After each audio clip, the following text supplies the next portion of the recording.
Good morning all of you. നമസ്കാരം. എല്ലാവർക്കും ദൈവത്തിൻ്റെ രക്ഷയും സമാധാനവും ഉണ്ടാവട്ടെ എന്ന് പ്രാർത്ഥിക്കുന്നു. Thank you so much. Welcome to orange apple motivational booster life learning lessons. ഇത് എത്രയാണ്? ഡേ 1647 48 റഹ്മാൻ ഖാ. See okay. ഇതൊക്കെ ഇപ്പോൾ ഇന്നലെ ചില ആൾക്കാർ ചോദിച്ചു, അപ്പോൾ തീരെ മറ്റുള്ള ആളുകളെ ഫോക്കസ് ചെയ്യാൻ പാടില്ല സർ. അങ്ങനെ മറ്റുള്ള ആളുകളെ ഫോക്കസ് ചെയ്യരുത് എന്നല്ല ഇതിനർത്ഥം. മറ്റുള്ള ആളുകളുടെ പോരായ്മകൾ ഫോക്കസ് ചെയ്യുകയും മറ്റുള്ള ആളുകളെ അനലൈസ് ചെയ്യാൻ വേണ്ടി ഫോക്കസ് തിരിച്ചു വെക്കുകയും നമ്മളുടെ ഫോക്കസ് കണ്ടിന്യൂസ് ആയിട്ട് കംപ്ലീറ്റ് ആയിട്ട് നമ്മളിൽ നിന്ന് ഫോക്കസ് തെറ്റിപ്പോകുന്ന രൂപത്തിലേക്ക് പോവുകയും ചെയ്യുമ്പോഴാണ് പ്രശ്നം.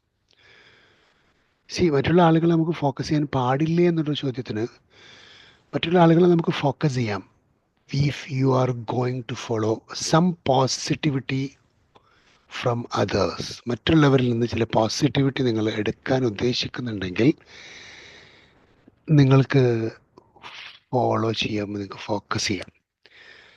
അതർവൈസ് ആ ഫോക്കസിനകത്ത് ഒരു പ്രസക്തിയില്ല. അതല്ലെങ്കിൽ ഇന്നലെ പറഞ്ഞതുപോലെ പെയ്ഡായിട്ട് നിങ്ങൾക്ക് മറ്റുള്ളവരെ ഫോക്കസ്, ഒരാളെക്കുറിച്ച് സ്റ്റഡി ചെയ്യാൻ വേണ്ടി. ഞാനിപ്പോൾ എയർപോർട്ടിനകത്ത് നമ്മളൊരു കാർഡ് അടുത്ത കാലത്ത് കൃത്രിമമായിട്ട് ഒരു കാർഡ് ഉണ്ടാക്കിയ ഒരു വ്യക്തിയെ കാണാൻ വേണ്ടി പോയിട്ടായിരുന്നു കഴിഞ്ഞ ഒരു 2-3 വർഷം മുമ്പ്. നിങ്ങൾക്ക് ഓർമ്മ ഉണ്ടായിരിക്കും, ഞാൻ എൻ്റെ ഒരു സെഷൻ ഇതിനകത്ത് യൂട്യൂബ് വീഡിയോ നോക്കിയാൽ കാണാൻ പറ്റും.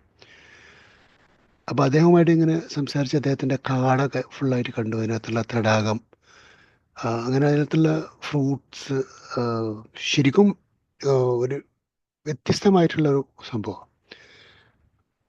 അപ്പോൾ അവിടെ ചെന്ന് അവിടുത്തെ സംസാരിച്ചപ്പോൾ അദ്ദേഹത്തിൻ്റെ മകള്, എനിക്ക് തോന്നുന്നു ടിസ്സിലാണ് പഠിക്കുന്നു തോന്നുന്നു. ടിസ് എന്ന് പറഞ്ഞാൽ നിങ്ങൾക്കറിയാം, ലോകത്തെ ഏറ്റവും വലിയ സോഷ്യൽ സയൻസ് ഇൻസ്റ്റിറ്റ്യൂട്ടാണ്. പക്ഷെ അത് മുംബൈയിലാണ്, ടാറ്റ ഇൻസ്റ്റിറ്റ്യൂട്ട്. അവിടെ പഠിക്കുന്നു എനിക്ക് തോന്നുന്നു, എൻ്റെ ഓർമ്മ ശരിയാണെങ്കിൽ. കുട്ടിയുടെ റിസർച്ചിന് കുട്ടി ഉപയോഗപ്പെടുത്തിയിട്ട് കുട്ടിയുടെ സ്വന്തം ഫാദറിനെ ഫോക്കസ്ഡ് ആയിട്ടാണ്. അപ്പോൾ ആ റിസർച്ച് സ്റ്റഡീസിൽ കുട്ടി PhD എടുക്കുന്നത് തൻ്റെ ഫാദർ കുറഞ്ഞ കാലം കൊണ്ട് ഒരു ഒന്നിനും പറ്റാത്ത കാലിക്കറ്റ് എയർപോർട്ടിനടുത്ത് കാലിക്കറ്റ് എയർപോർട്ടിലൊക്കെ മണ്ണെടുക്കുകയോ അങ്ങനെ ആ ഭാഗങ്ങളിൽ ചെങ്കൽ വെട്ടുകയോ ഒക്കെ ചെയ്ത കോറികളെയും ഒഴിഞ്ഞ മുട്ടക്കുന്നുകളെയും കുഴികളെയും ഒക്കെയാണ് കാടാക്കി മാറ്റിയത്, ഒരു നാച്ചുറൽ. അപ്പം അതിനെ ബേസ് ചെയ്തിട്ടാണ് ആ കുട്ടി തീസിസ് തയ്യാറാക്കി. നമുക്ക് അപ്പോൾ ആ കുട്ടിയുടെ ഒരു റിസർച്ച് റിപ്പോർട്ട് റെഡിയാക്കാൻ വേണ്ടിയിട്ട് അത്ര സമയത്ത് അത്ര നേരെ സമയം, അത്ര അധികം സമയം അതിൻ്റെ മുകളിൽ ഫോക്കസ്ഡ് ആയിട്ടിരിക്കണം. അപ്പോൾ ആ ഫോക്കസ്ഡ് ആയിട്ടിരിക്കുന്ന സമയത്ത് ആ മറ്റൊരാളിലേക്ക് നമ്മളുടെ ഫോക്കസ് തിരിച്ചു വെക്കുന്നത്, ഒന്ന് ആ കുട്ടിക്ക് റിസർച്ച് സ്റ്റഡീസിൽ ഒരു നല്ല തീസിസ് ഉണ്ടാക്കാനാണ്. അതൊരു പേഴ്സണൽ ഗ്രോത്ത് ഓറിയൻറ്റഡ് ആണ്, ഒരു സെൽഫിഷ് മോട്ടോ ഉണ്ട്. മറ്റൊന്ന്, മറ്റൊരാളിലേക്ക് ഫോക്കസ് ചെയ്യുന്ന സമയത്ത് എനിക്ക് ഗ്രോത്ത് ഒബ്വിയസ്ലി അത് ഫിനാൻഷ്യലിയോ അല്ലെങ്കിൽ കരിയർ ബേസോ അതല്ലാതെ ക്വാളിറ്റി വൈസോ ഉണ്ട്. മൈക്കൽ എച്ച് ഹാർട്ട് എന്ന് പറയുന്ന ഒരു ജർമ്മൻ എഴുത്തുകാരൻ വളരെ മുമ്പ് ലോകത്തെ ഏറ്റവും മികച്ച എഴുത്തുകാരെക്കുറിച്ച്, ലോകത്തെ ഏറ്റവും മികച്ച നേതാക്കന്മാരെക്കുറിച്ച് ഒരു പുസ്തകം എഴുതി, ദ 100 എന്ന് പറയുന്ന ബുക്ക്.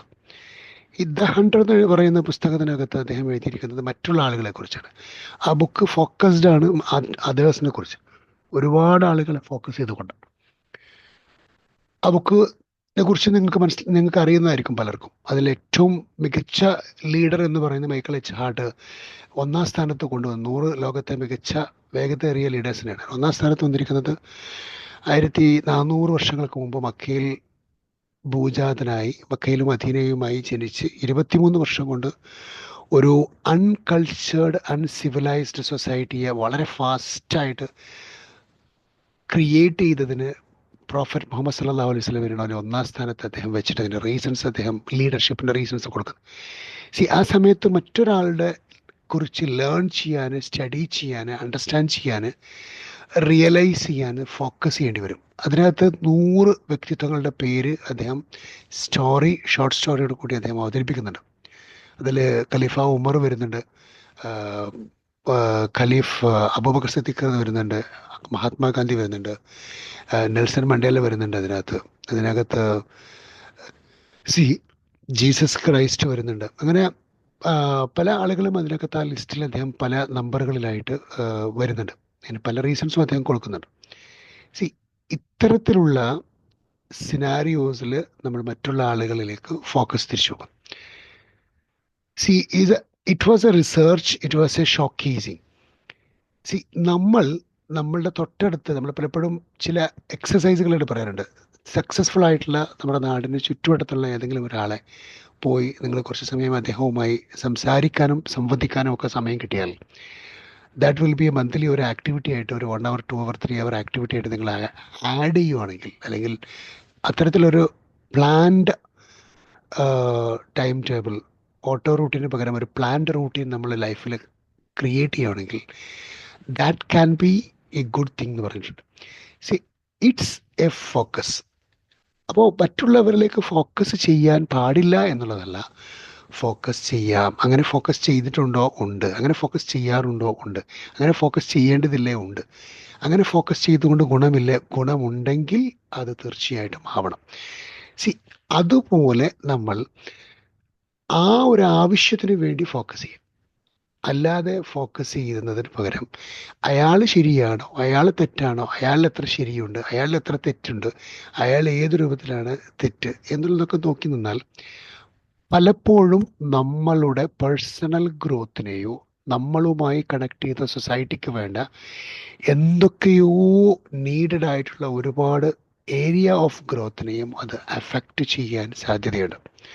ഇപ്പം നേരത്തെ ഫോക്കസ് ചെയ്തിട്ടുള്ള പല ആളുകളും വളരെ മനോഹരമായ സോഷ്യൽ റിസർച്ച് ഓറിയൻറ്റഡ് ആയിട്ടുള്ള, ലേണിംഗ് ഓറിയൻറ്റഡ് ആയിട്ടുള്ള, ഡെവലപ്പിംഗ് ഓറിയൻറ്റഡ് ആയിട്ടുള്ള പുസ്തകങ്ങളും കൃതികളും മഹത്തരമായ ഗ്രന്ഥങ്ങളുമൊക്കെ സമൂഹത്തിന് കാലഘട്ടത്തിലേക്ക് അതത് കാലഘട്ടങ്ങളിൽ നിന്നുകൊണ്ട് സംഭാവന അർപ്പിച്ചു എന്നുള്ളത് കൊണ്ട് ആ ഫോക്കസിന് ഒരു പ്രത്യേകതയുണ്ട്.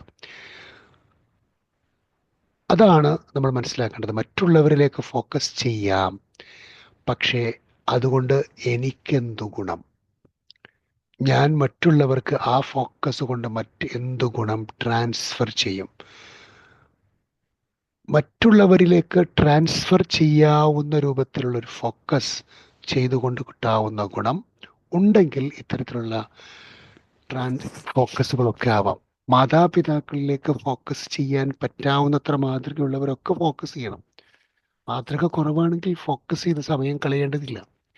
എന്ന് വെച്ച് മാതാപിതാക്കളെ സംരക്ഷിക്കേണ്ടതില്ല, നോക്കേണ്ടതില്ല, ശ്രദ്ധിക്കേണ്ടതില്ല, അവരെ പരിചരിക്കേണ്ടതില്ല, അവരെ ആദരിക്കേണ്ടതില്ല, അവരോട് കരുണ കാണിക്കേണ്ടതില്ല എന്നല്ല പറഞ്ഞത്.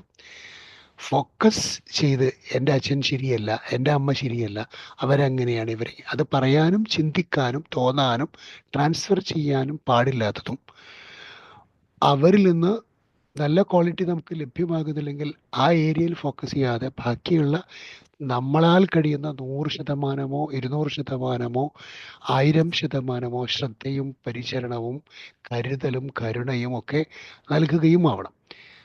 അതാണ് ഒരു വ്യക്തിയുടെ ഇൻഡിവിജ്വൽ ഗ്രോത്തിന് ഏറ്റവും മികച്ചതായി നിലനിൽക്കുന്നത്. ഇപ്പോൾ ഫോക്കസ് ചെയ്യുക എന്ന് പറയുന്നത് നമ്മളുടെ വളർച്ച ഓറിയൻറ്റഡ് ആണ്. അപ്പോൾ ഒരു പ്രധാനമായിട്ടുള്ള കാരണം, ഒരു വ്യക്തിയുടെ ജീവിതത്തിന് ഒരുപാട് സമയം, 24 മണിക്കൂറിലധികം സമയമുണ്ടെങ്കിൽ പോലും തികയുന്നില്ല എന്ന ആളുകൾ മുറവിളി കൂട്ടുന്ന ഒരു കാലഘട്ടത്തിലൂടെയാണ് നമ്മൾ കടന്നു പോകുന്നത്.